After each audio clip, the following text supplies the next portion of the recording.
강혜신의 오늘의 미국.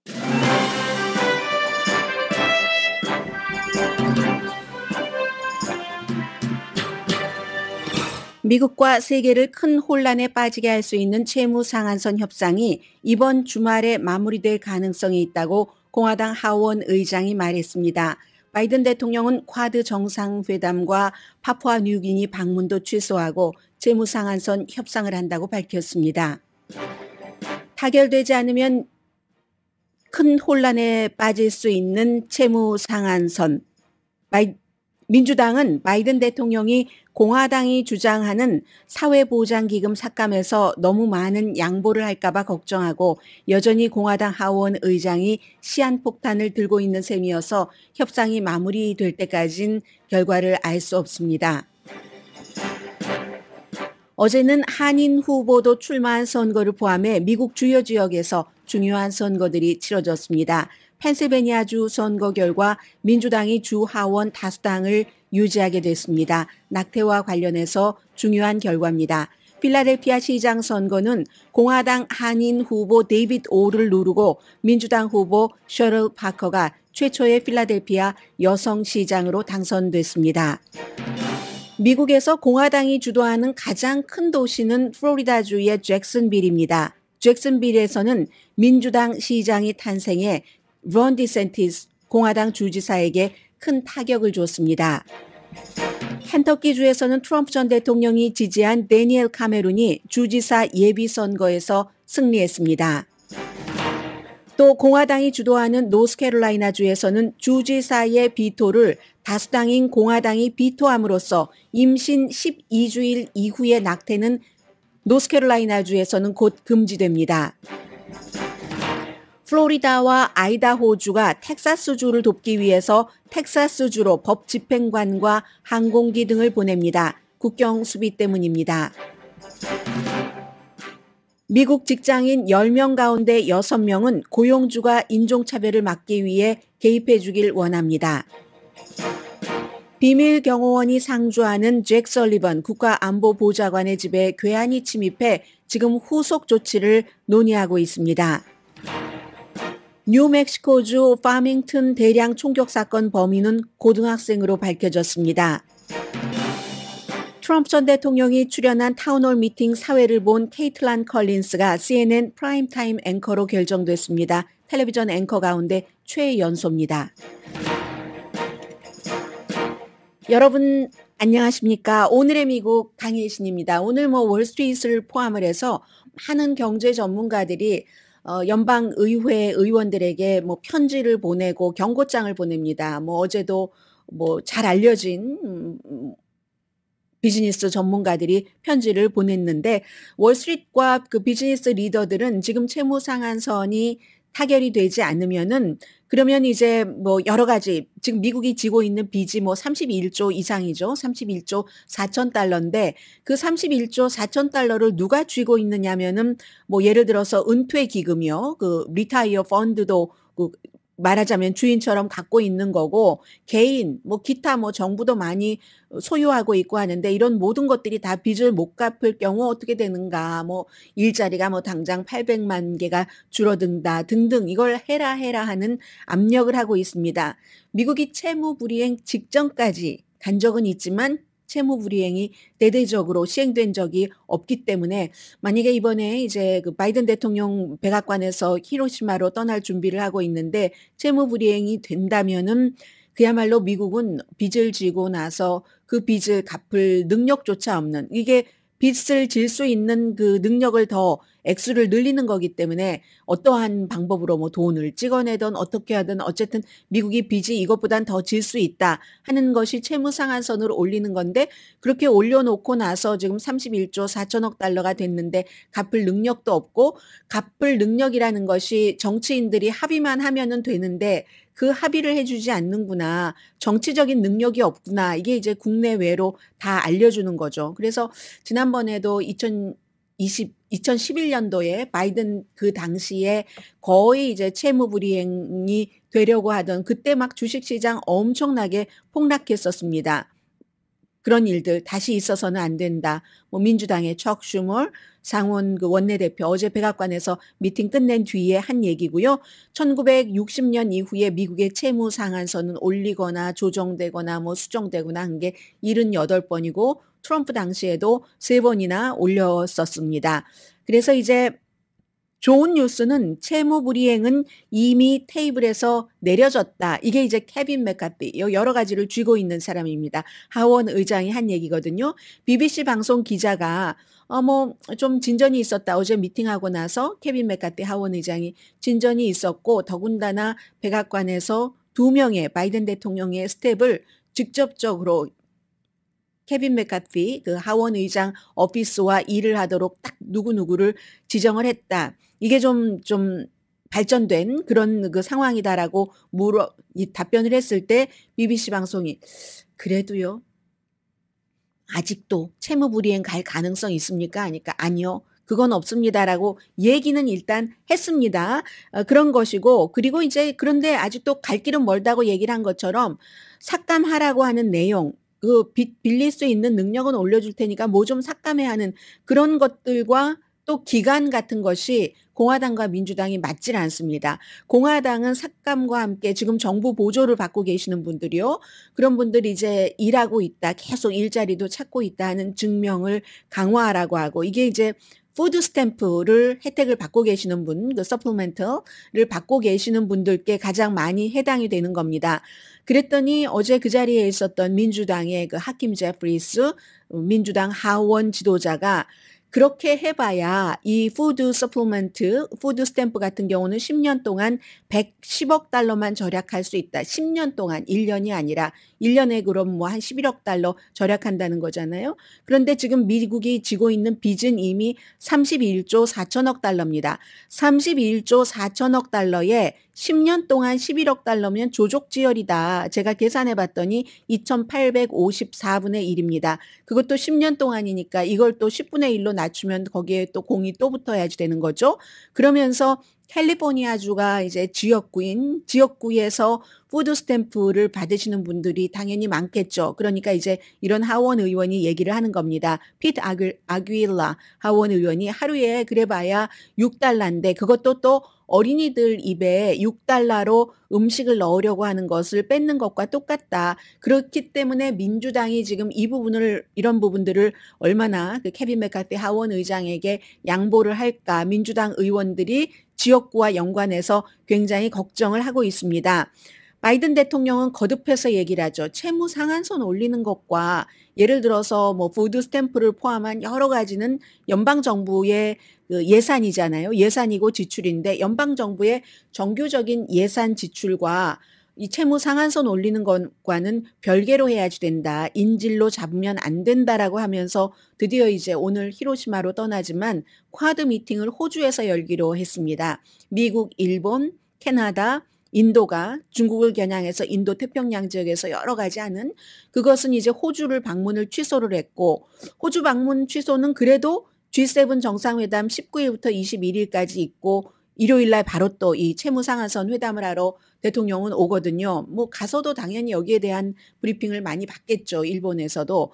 그런데 이제 호주는 호주라고 하고 파푸아 뉴기니는 그 세계에서 뭐 섬으로는 한 3번째 정도 크다고 하는데 바이든 대통령이 불과 3시간 머무는데 국가 공휴일로 선포를 했었습니다. 그만큼 이제 이 나라에는 미국이라는 나라가 대단한 거죠. 그런데 그 나라를 방문하기로 한 것을 취소한 겁니다. 그럼 이 나라를 왜 그 나라를 방문을 하기로 했는가? 중국의 영향력이 많이 미치고 있거든요. 중국이 이런 나라들의 좀 세계에서 존재감이 없고 돈이 필요하고 하는 나라들과 연관을 많이 맺습니다. 그러니까 이번에 한번 미국 대통령으로서는 처음에 그 파푸아 뉴기니를 방문을 한다 하고 했다가 이것까지 취소를 한 겁니다. 불과 이제 3시간이지만 그걸 취소하고 워싱턴으로 돌아온다는 얘기고 뭐 추가 일정을 잡을지는 모르겠습니다. 그래서 이제 뭐 쿼드 미팅도 G7에서 해야지 되니까 지금 이미 윤석열 대통령은 캐나다 총리와도 얘기를 한 것 같은데 이제 그 일본, 미국, 한국의 미팅 시간이 당연히 호주로 가서 하려고 했었던 쿼드 미팅에도 시간을 줘야지 되고 하니까 좀 줄어들겠죠. 그런 것들도 모든 것들이 다 영향이 되는데 그만큼 지금 국제적으로도 너무나 중요한 G7이고 한미일 관계, 중국과 북한 그 핵을 가진 이런 국가를 의식한 그런 문제이긴 하지만 채무 상한선, 국내 이슈에 이런 모든 것들이 다 지금 밀려버리는 겁니다. 국내 이슈가 국제 이슈를 덮어버리는 것이고요. 그래서 국가안보위원회의 그 존 컬비 대변인이 뭐라고 얘기하냐면 채무 상한선이 국가 안보다라고 얘기하는 게 바로 여기에 있는 겁니다. 왜 이걸 국내와 세계 경제다라고만 보는 게 아니라 국가 안보라고 보면은 미국이 채무 불이행이 돼서 국내적으로도 엉망진창되고 세계의 그 재정 시장도 엉망진창이 되면은 좋아할 나라는 어느 나라겠습니까? 지금 러시아와 중국이다. 그래서 이제 국가 안보로 보는 거고요. 그리고 아무리 지금 케빈 맥카티 하원 의장이 좀 잘 될 것 같아요. 주말에 해결될 수 있는 가능성이 있는 것 같아요라고 얘기를 하지만 그리고 주말에 어느 정도 해결이 돼야지 되거든요. 이게 보면은 굉장히 많은 세부 사항들이 있기 때문에 밤을 새고 작업해도 아마 부족할 겁니다. 그리고 또 27일부터 29일 메모리얼 데이 연휴기 때문에 의외요. 상원 하원 메모리얼 데이 연휴는 다 챙깁니다. 그런데 그 메모리얼 데이 연휴를 챙기는 것이 꼭 메모리얼 데이에 의원들이 놀겠다는 것이 아니라 다 그 메모리얼 데이 연휴를 맞아서 지역구에 가면 지역구에 중요한 행사들이 준비가 돼 있죠. 그 행사들을 지금 바이든 대통령이 그 쿼드 정상회담을 취소하고 파푸아 뉴기니 가는 것을 취소하고 하는 것처럼 취소할 수 없는 스케줄들이 있기 때문에 연방 하원 의원, 상원 의원 합쳐서 535명의 스케줄이니까 이게 아마 몇천 개 될 겁니다. 그 메모리얼 데이 때. 그 몇천 개의 스케줄을 다 망가뜨릴 수는 없으니까 그 스케줄은 그대로 해야지 되거든요. 그러면 자넷 옐런 재무장관은 어제도 또 경고했잖아요. 6월 1일이다. 알아서 하세요. 6월 1일입니다. 하기 때문에 이건 빨리 해야지 되는 거고 좀 전에 말씀드린 것처럼 뭐 예를 들어서 푸드 스탬프뿐만이 아니라 학자금 탕감하는 거 이것도 다 없애라. 공화당은 지금 그렇게 주장을 하고 있고 그 같은 내용들뿐만이 아니라 그 내용에서 어느 정도는 바이든 대통령이 당연히 양보를 할 겁니다. 뿐만이 아니라 기간도 중요합니다. 공화당은 내년에 어느 즈음까지 내년에 어느 즈음이라고 하는 건 내년 2024년도는 대통령 선거가 있는 때잖아요. 그때 선거 치러지기 전에 또 이 문제를 경제 이슈로 가지고 나와서 집권당이 못하고 공화당이 잘한다라는 것을 부각시켜야지 되니까 기간도 내년 어느 즈음에로 두고 싶어 하지만 그 반대로 민주당은 이 기간을 대선 끝나고까지 이렇게 가기를 그렇게 원하는 겁니다. 그래서 트럼프 행정부 시대에도 매년 뭐 빌리는 돈이 늘어나도 이걸 3번만 올리게 된 겁니다. 4년 동안에. 4년 동안에 3번 중에서 한 번은 뭐 있던 빚을 다 갚은 게 아니라 그냥 자연스럽게 그렇게 올려준 건데 3번. 지금 그 기간도 지금 문제가 되는데 크리스 반 홀런이라는 메릴랜드의 민주당 의원이 있습니다. 이분은 상원 의원인데요. 맥카티가 시한폭탄을 손에 쥐고 있다. 아직도 지금 해결될 것 같아요. 라고 얘기를 하지만 바이든 대통령이 해결될 것 같으면 왜 그런 모든 것들을 일정들을 다른 나라 두 국가를 방문하는 것을 취소하고 워싱턴으로 돌아오겠습니까? 해결될 때까지는 해결되는 게 아니기 때문에 해서 낙관론만 갖기는 뭐하다라고 얘기를 했고요. 그럼에도 불구하고 또 노스캐롤라이나주의 탐 필즈라는 그 상원 의원은 그나마 부엌에 이래라 저래라 하는 요리사 숫자도 조금 줄어든 것 같고 이제 딱 보니까 백악관과 하원 의장실 사람들만 남았네라고 얘기를 합니다. 이게 안 되면 이제 상원에서 미치 매코넬 공화당 상원 원내대표는 아무 말 안 하고 있잖아요. 지금까지. 이거 하원이 알아서 하십시오. 원래 돈 문제를 하원에서부터 하는 거니까. 그래서 이게 만약에 안 되면 그쪽으로 넘어갈 수도 있고 그렇기 때문에 바이든 대통령이 히로시마에 가서 G7 정상회담과 한미일 또 정상들이 만나고 하는 일을 하는 동안 마무리 투수가 잘해줘야지 되겠죠. 양쪽에서 이게 마무리가 되게 되는 쪽으로 가져가려고 한다면 해서 미국은 아직 알 수가 없습니다.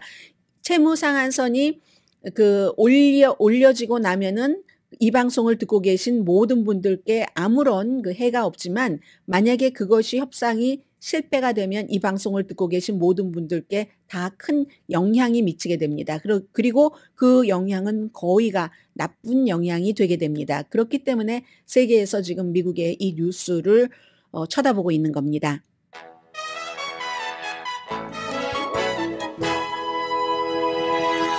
잠시 뒤에 제가 앞부분에 조금 함께 묶어서 전해드리려고 했는데 시간 보고 끊었습니다. 그 내용과 함께 중요한 내용들이 너무 많아요. 그리고 필라델피아에서 저희 라디오 서울 방송 듣고 계시는 분들 많으시죠? 안녕하세요.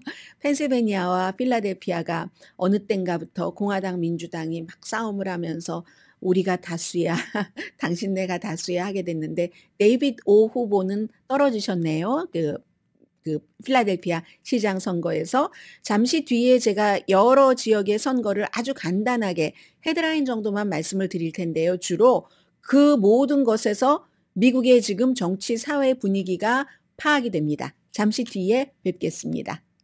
라디오 서울 방송 오늘의 미국 듣고 계십니다. 네, 어제 무슨 전부 뭐 지역적인 선거지만 바이든 대통령도 연관되고 트럼프 전 대통령, 론 디센티스 플로리다 주지사 전부 연결이 되는 그런 그 지역 선거가 있었는데요. 제일 중요한 것부터 굵직한 것부터 전해드립니다. 펜실베니아 주에서는 하원이 딱 한 표 차이로 지난번에 선거에서 주 하원이 민주당이 다수당이었습니다. 그런데 그 민주당 의원이 로비스트와의 무슨 그 성희롱 문제 이런 문제로 물러나고 특별선거가 치러지게 됐거든요. 그 특별선거에서 민주당이 이겼습니다. 히터 보이드라는 의회의 그 보좌관인데 이 사람 바이든 대통령도 지지를 했죠. 그래서 이제 여기에 특히 이제 그 필라델피아 외곽의 그 델라웨어 카운티 일부도 포함이 됩니다. 그쪽에 살고 계시는 분들은 잘 아시겠네요. 그래서 이제 물러난 그 마이클 자벨이라는 민주당 의원의 자리를 민주당의 히터 보이스가 이어받게 됐는데 더군다나 이 지역이 공화당이 굉장히 강한 지역이었었거든요. 그동안. 그러다가 지금 민주당이 다시 그 자리를 가지면서 또 역시 딱 한 석 차이로 주의 그 다수당도 지키게 되는데 이게 왜 중요하냐면은 낙태 때문에 중요합니다. 펜실베니아 주에서는요. 지난번 선거에서 낙태가 빅 이슈였습니다. 그래서 바이든 대통령도 이 민주당 후보를 이 낙태는 사람들의 기본권이다라고 얘기를 하면서 공식적으로 지지했는데 대통령이 지지한 사람이 당선됐으니까 대통령이 면은 살렸죠. 그리고는 이제 필라델피아에서 시장이 100번째라는데요. 100번째 가운데서 처음으로 여자 시장이 탄생을 했습니다. 그것도 아프리칸 아메리칸 여자 후보거든요. 5명 가운데서 이 필라델피아에서 유일하게 흑인이었고 50살입니다. 셔럴 파커라는 지금 현재는 그 시의원이고 시의원도 했고 뭐 주 하원 의원도 했고 했었던 셔럴 파커라는 사람. 민주당 예비선거에서는 9명이나 물리쳤습니다. 그런데 이 필라델피아 시장 선거에서 공화당 후보로는 데니엘 오 현재 전 시의원이군요. 시의원이고 육군 방위군 출신입니다. 그런데 이제 한인 후보가 떨어졌습니다. 부모님은 그 한국에서 이민 오셨고요. 제가 필라델피아 인콰이어를 조금 봤습니다. 그랬는데 이 데이빗 오 후보는 이 필라델피아에서 태어났다고 하시더군요. 그런데 한인 후보가 대도시에서 시장 되면은 우리도 전부 기분 좋은데 이 민주당 그 후보에게 졌습니다. 그리고 이 민주당의 필라델피아의 최초의 여성이면서 게다가 되고 흑인인 그 셔럴 파커 후보가 이긴 가장 중요한 이유 가운데 하나가 지금 뭐 필라델피아나 로스앤젤레스, 뉴욕, 샌프란시스코 전부 굉장히 이제 그 범죄가 많아지잖아요. 도시니까. 그래서 경찰력을 추가로 고용하겠다. 이렇게 공약을 했습니다. 현재 뭐 시장은 임기 제한 때문에 이제 출마하지 않았는데 아무도 공식 지지하지 않았고 다만 투표는 이 셔럴 파커 후보에게 했다는 얘기입니다. 그리고 또 하나 이 펜실베니아 주에서 중요한 것은 대법원 뭐 선출 이런 것도 있었는데 거기서 바이든 대통령의 2020년도 당선 이 인증을 거부한 그 대법관이 떨어졌습니다. 이제 그게 하나가 중요한 것이고요.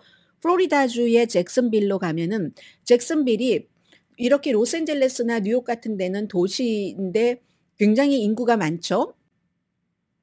그리고 도시는 또 거의 민주당이 주도를 합니다. 정치인들도 물론 로컬 정치이기 때문에 로스앤젤레스도 뭐 캐런 베스가 민주당이긴 하지만 민주당이 무슨 상관이야?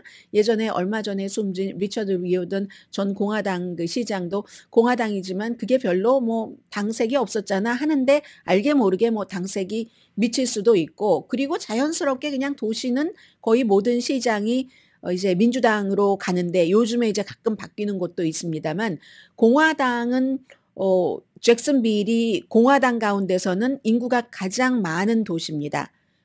많아야 로스앤젤레스 4분의 1도 안 돼요. 로스앤젤레스가 시가 400만 명인데 잭슨빌은 한 95만 명 되고요.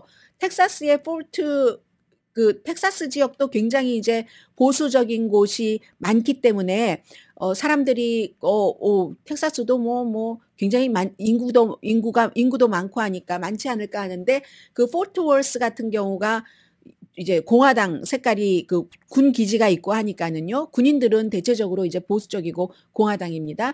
그래서 그런데 이 포트 월스가 93만 명이에요. 이 플로리다주의 잭슨빌이 더 많습니다. 그런데도 이 잭슨빌에서 민주당이 승리를 했습니다. 공화당이 원래 강한 지역인데 더나 디건이라는 그 민주당 후보가 공화당 후보를 이겼고 여기도 역시 현재의 시장은 공화당인데 이 경우는 공화당인데 임기 제한 때문에 이 필라델피아 시처럼 못 나왔습니다.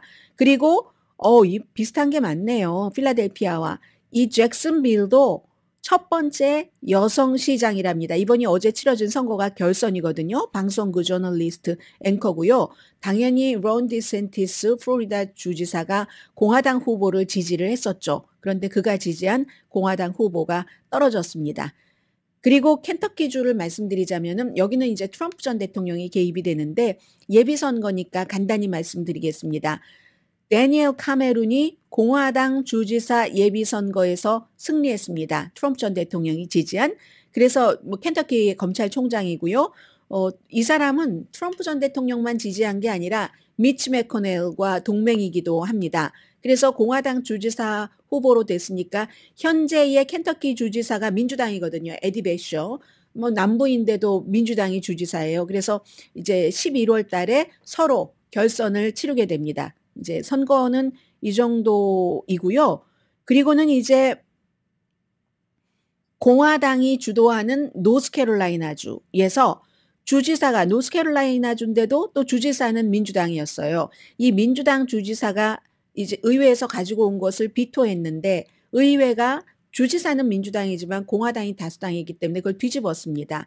결국은 낙태인데 그래서 노스캐롤라이나주에서는 7월 1일부터 임신 12주일이 넘으면은 낙태가 불법화되게 됩니다. 물론 몇 가지의 예외는 있어서 다른 남부주의 낙태 금지보다는 가장 노스캐롤라이나주의 낙태 금지가 조금 온건하다고 할까요? 그렇게 됐거든요. 해서 로이 쿠퍼 그 민주당의 주지사가 지난 주말에 아주 대대적인 켄터키라는 인구가 많지도 않은 노스캐롤라이나 주에서 지난 주말에 굉장히 많은 수천 명 정도가 시위를 했으면 아주 많이 나온 건데 거기에 이제 민주당 주지사도 참석을 해서 어떻게든 내가 이 낙태 권리를 지켜보겠다 했는데 뭐 주지사가 어떻게 하겠습니까? 주지사가 비토했어도 그 비토권을 비토할 만한 표수를 공화당이 가지고 있었기 때문에 이거는 어쩔 수 없이 이렇게 된 거고요. 대기 기간도 있습니다. 낙태를 하려면 임신 12주일이 안 되더라도 뭐 72시간을 대기해야지 되고 임신 10주일 이후에는 낙태 알약 사용도 금지하고 그리고 이제 낙태를 하는가 이런 그런 아주 고민하는 단계에서 의사와 뭐 몇 번 직접적으로 상담을 해야지 되고 현재는 20주일입니다. 지금 노스캐롤라이나주가 20주일까지 낙태가 가능한데 이걸 12주일로 당긴 거고요.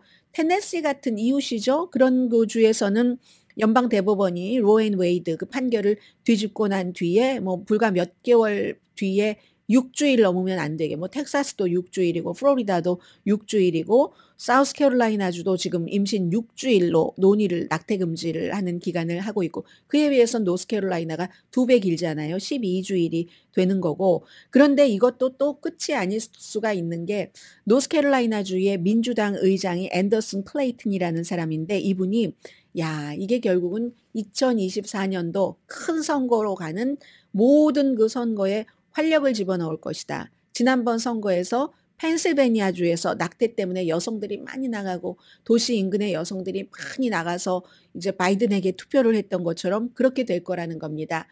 그래서 이번에 그 CNN 방송의 타운홀 미팅에서도요. 케이틀란 그 컬린스라는 사회자가 트럼프 전 대통령에게 본인이 대통령이 되고 나면은 전체적으로 연방 낙태 금지를 의회에서 만들어 가지고 오면 서명을 하시겠습니까? 여기에 이리저리 요리조리 머리를 돌리면서 답변을 하지 않았습니다. 그걸 알기 때문에 그런 거죠. 그런데 사실은 그 답변하지 않은 것만으로도 도시 인근의 여성의 표를 많이 잃어버렸다고 보고 있거든요. 그래서 이제 이것도 낙태와 나는 상관이 없다고 할 수 있지만 누가 대통령이 되느냐는 여러분들과 굉장히 상관이 있기 때문에 이제 그런 일들이 있고요.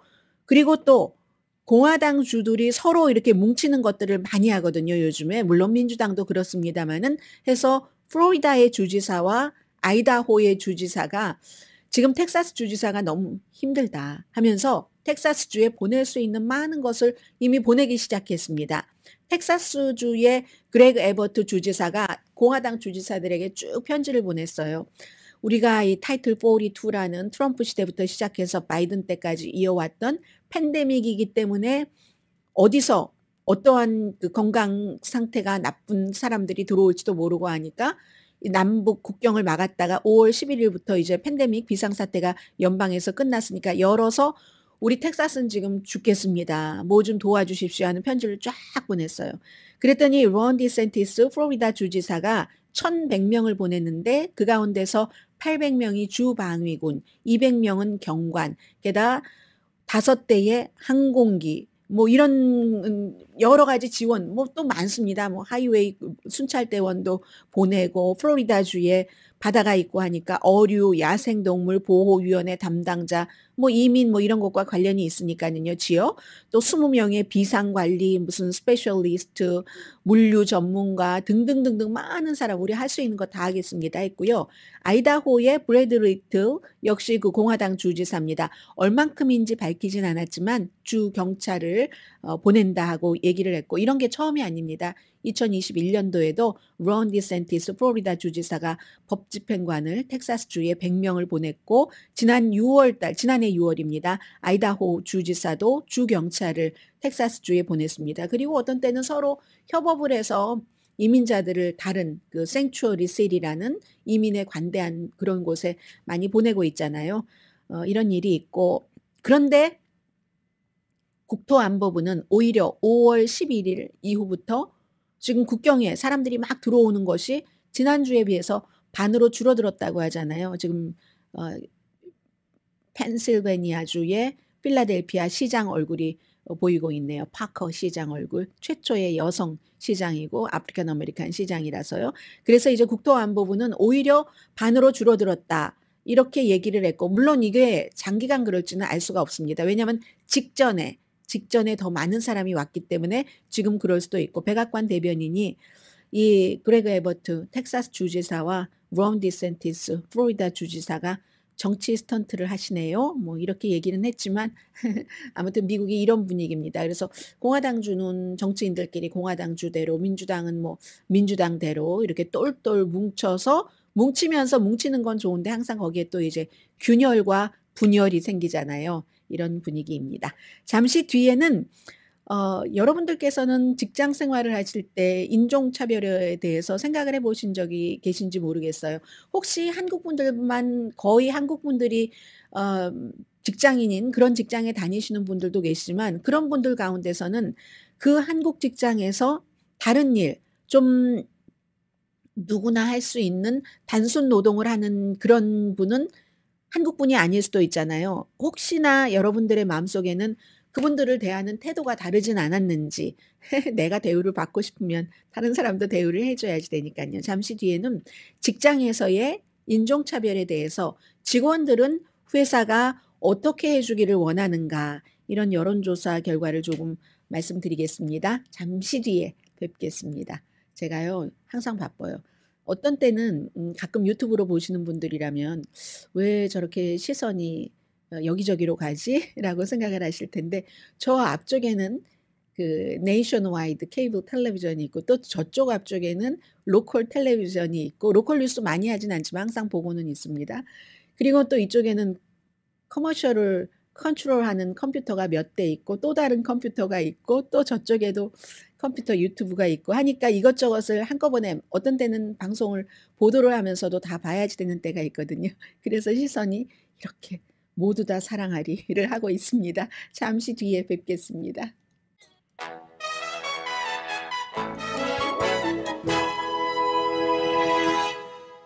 라디오 서울 방송 오늘의 미국 듣고 계십니다. 결정을 참 잘해야지 됩니다. 타이밍도 마찬가지고요. 이 플로리다주의 론 디센티스 주지사가 잭슨빌 그 시장 후보 지지한 사람 민주당에게 떨어졌다고 말씀드렸는데 사실은 이게 더 아프겠는데요.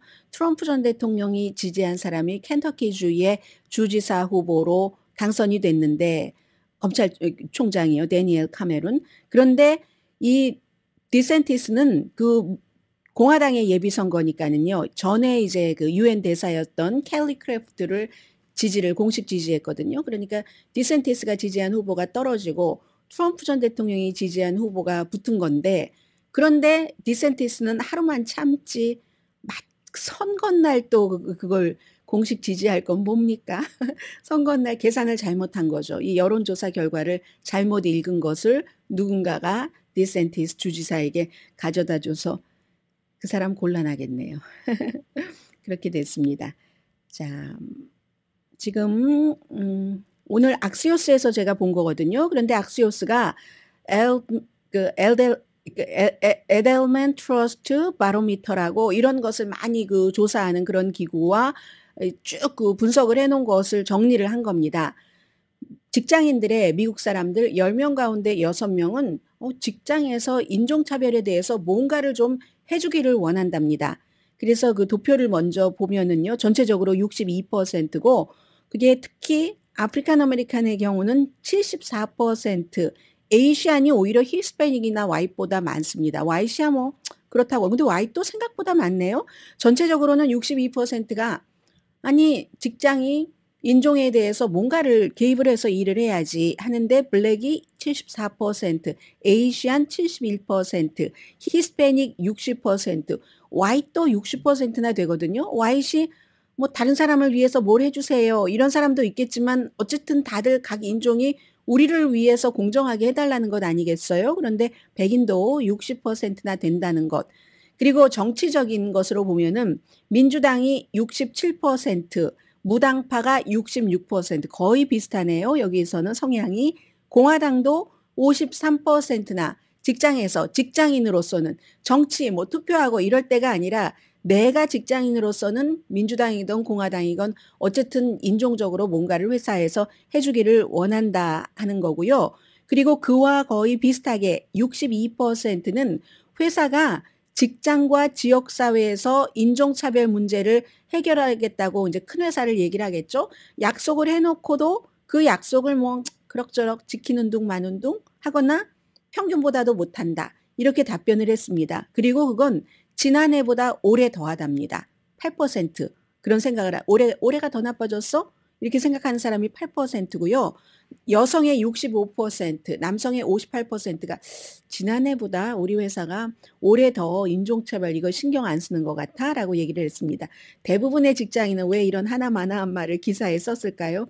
다양함과 공평함을 좋아한다. 모두는 아니라고 했습니다. 왜냐하면 직장에서도 본인이 특권을 받아야지 된다고 특권의식이 있는 사람도 있을 수 있으니까.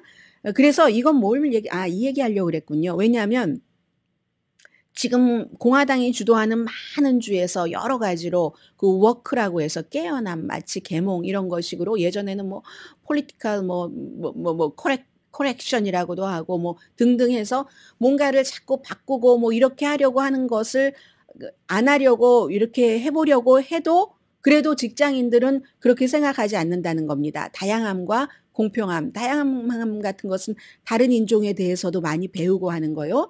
해서 73%가 고용주가 인종차별을 해결하기 위해서 전반적으로 뭔가를 이제 보장을 해야지 된다. 다양성을 보장하고 회사에서 뭔가 일을 하라는 얘기예요. 이 점에 대해서는 히스패닉계가 가장 의견이 강하답니다. 81%. 한국 분들은 그 히스패닉계와 일을 많이 하시는데 혹시 그분들을 친하다, 우리 성향이 비슷하다 해서 좀 그 함부로 대하지는 않았는지 이럴 때 이제 생각해 볼 만한 문제죠. 그리고 여기서 고용주와 고용인이 차이가 많이 나요. 고용주는 우리가 잘하고 있는데 점점 나아지고 있는데 라고 생각을 하는데 고용된 사람은 별론데 라고 얘기를 한다는 거거든요. 그리고 기사에서 역시 지금 요즘 모든 사회 정치적인 기사의 끝은 론 디센티스 아니면 트럼프로 향합니다. 론 디센티스 플로리다 주지사가 얼마 전에 지금 플로리다주에 살고 계시는 분보다 안 살고 계시는 분들이 오늘의 미국 듣고 계시는 분들 가운데서 훨씬 다수기 때문에 말씀을 드리지 않았는데요.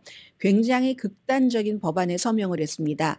그리고 플로리다주는 주에서 주 의원들이 디센티스 말을 듣지 않으면 피해를 볼까 봐 디센티스가 원하는 것을 다 법으로 만들어줍니다. 어떤 법이 통과돼서 서명을 했느냐면 공공기금을 이러이러한 곳에는 쓸 수 없다. 환경에 관한 것, 사회적인 뭐 어떤 것, 공평성 뭐 등등의 것을 요구하는 이런 목표, 재생에너지에도 쓸 수 없다 하는 법안을 만들어서 사인을 해서 법이 됐다니까요. 플로리다주에서. 이러니까 이제 이런 여러 가지 여론조사도 나오는 건데 보통 이제 이 일하는 사람들은요. 고용인들은 돈만 받고 일하는 게 아니에요.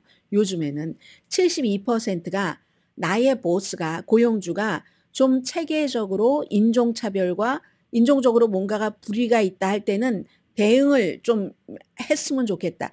그럴 때 그 회사도 신뢰하고 보스도 신뢰하고 회사에 대한 사랑이 싹 튼다 하는 그런 기사였습니다. 그리고 CNN 방송의 그 앵커, 이 게스트 앵커에서 호스트 앵커가 되네요.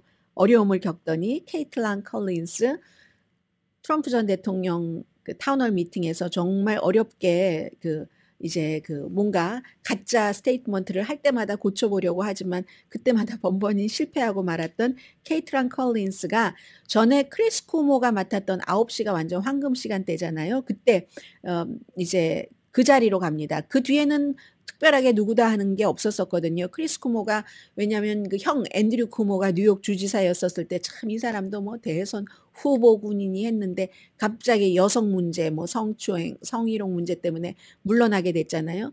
그런 것을 뭐 형에 대해서 자문을 해줬다, 방송에서는 뭐 안 다뤘다라든가 형에게 유리하게 했다던가 이런 걸로 해고가 됐잖아요. 그 자리에 이제 이 케이틀란 컬린스가 갑니다. 지금은 CNN 그 This Morning에서 파피 할로우와 같이 했었는데 여기에 이제 난 레몬이 같이 남자가 있었다가 여자는 뭐 그때쯤은 그 나이쯤이면 이미 전성기 지난 거 아니야? 니키 에일리 51살에게 그런 얘기를 하고 해고가 됐었는데 그 자리에서 같이 오늘 아침에도 보니까 이 케이틀란 컬린스가 두 사람이 똑같이 여자 두 사람인데 똑같이 하얀색 옷을 입고 공동 진행을 하고 있었어요. 근데 케이틀란 컬린스는 트럼프 전 대통령과 타운홀 미팅할 때도 하얀색 옷을 입었죠. 여성들이 하얀색 옷을 입을 때는 아주 그 강함 같은 것, 평등 뭐 이런 것을 보여줄 때 입는 거잖아요. 그래서 최연소입니다. 31살밖에 안 됐는데 메이저 케이블 채널에 이제 메이저 그 프라임 타임의 앵커로 그 어려움을 겪고 나서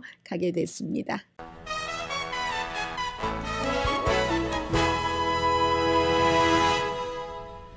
라디오 서울 방송 오늘의 미국 듣고 계십니다. 네, 국가안보보좌관 잭 설리번 국가안보보좌관의 집에 괴한이 침입을 했답니다.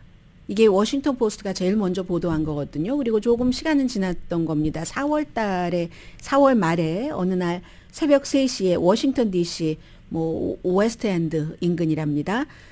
그래서 새벽인데 이 설리번이 어떤 남자를 보낸 거예요. 근데 딱 보니까 해칠 뜻이 있었다던가 사람을 해칠 만한 것 같은 환경은 아니고 해서 분위기는 아니고 해서 뭐 떠나라 뭐 이렇게 얘기를 했다는데 뭐 조사받고 했겠죠. 그냥 떠나게 두지는 않았을 겁니다. 그리고 나서 이 국가안보보좌관의 집이니까 당연히 경호가 있죠. 그래서 바깥에도 자동차가 24시간 대기를 하고 있고 비밀 경호원이 그런데 이 잭 설리번 국가안보보좌관이 그 경호팀에게 알려줄 때까지 경호팀은 몰랐답니다. 어떻게 들어왔는지 뭐 담을 넘어 들어온 것도 아니고 글쎄요. 아무튼 그래서 이 여러 가지를 조사를 하고 있는데 그만큼 요즘에는 뭐 낸시 펠로시 하원 의장의 남편도 뭐 괴한이 침입을 해서 다치고 지난주가 아니죠. 이번 주였죠.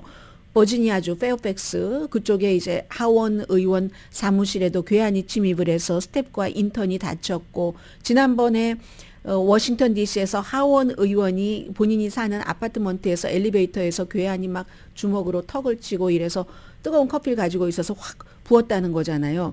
이런 식으로 요즘에는 너무 좀 험악해지는 전에는 없었던 일들이 너무 자주 일어나고 월요일에 이제 그 뉴멕시코에서 그 파밍턴이라는 인구가 뭐 한 뭐 4만 6천에서 5만 명 정도 된다고 하더군요. 그곳에서 사람들 숨지게 한 그런 그 범인 본인도 결국은 경찰 총에 맞아서 숨졌지만 고등학생이랍니다.